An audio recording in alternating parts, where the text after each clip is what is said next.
শহীদ আলিফের একটা উক্তি ভেসে বেড়াচ্ছে সামাজিক যোগাযোগ মাধ্যমে। সেখানে একটা কথা তিনি বলেছিলেন, আমাদের জাতিকে, আমাদের দেশকে ধর্মের ভিত্তিতে ভাগ করা যাবে না। খুনির কোনো ধর্ম থাকে না, খুনি একজন খুনি।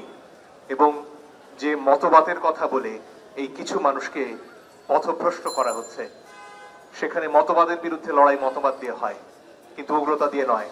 তাই ধর্মীয় এবং ধর্মের নামে সহিংসতা বাংলাদেশের মাটিতে কোনোভাবেই হতে দেয়া যায় না। সকল ধরনের উগ্রবাদকে রুখে দিতে হবে, এবং সেটা দিতে হবে আমাদের সজাগ থাকার মাধ্যমে।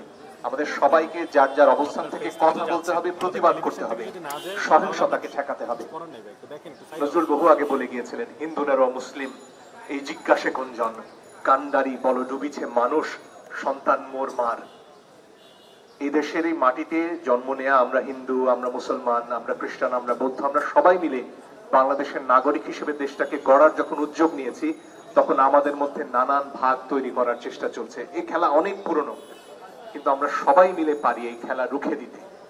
এই রুখে দেওয়া প্রয়োজন আমাদের ভাই আলিফের সন্তানটির জন্য, যে সেদিনও এই পেছনের বাগানটিতে ঘুরে গেছে তার বাবার সাথে।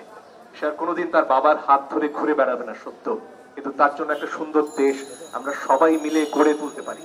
এবং সেজন্য আমাদের সবাইকে ঐক্যবদ্ধ থাকতে হবে উগ্রবাদের বিরুদ্ধে, সেটা ধর্মের নামে হোক আর যে নামেই হোক না কেন।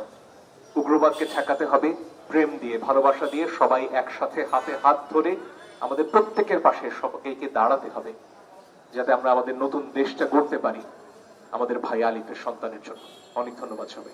একটা প্রশ্ন ছিল আপনাকে, এই যে ঘটনাটা ঘটেছে চট্টগ্রামের, যে বিচ্ছিন্ন ঘটনাই বলে আমরা বলছি, এই ব্যাপারে সুপ্রিম কোর্ট থেকে কোনো ধরনের কোনো ব্যবস্থা নেওয়ার আইনজীবী পরিষদের মাধ্যমে কোনো সুযোগ আছে কিনা বা আপনারা নেবেন কিনা?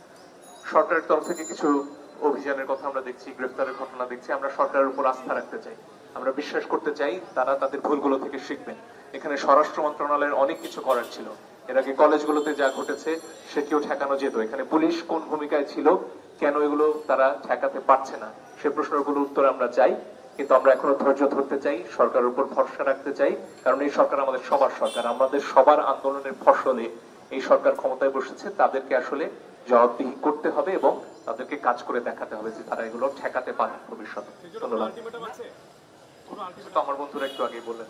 ধন্যবাদ। নাগরিক কমিটির পক্ষ থেকে পরিবারের সাথে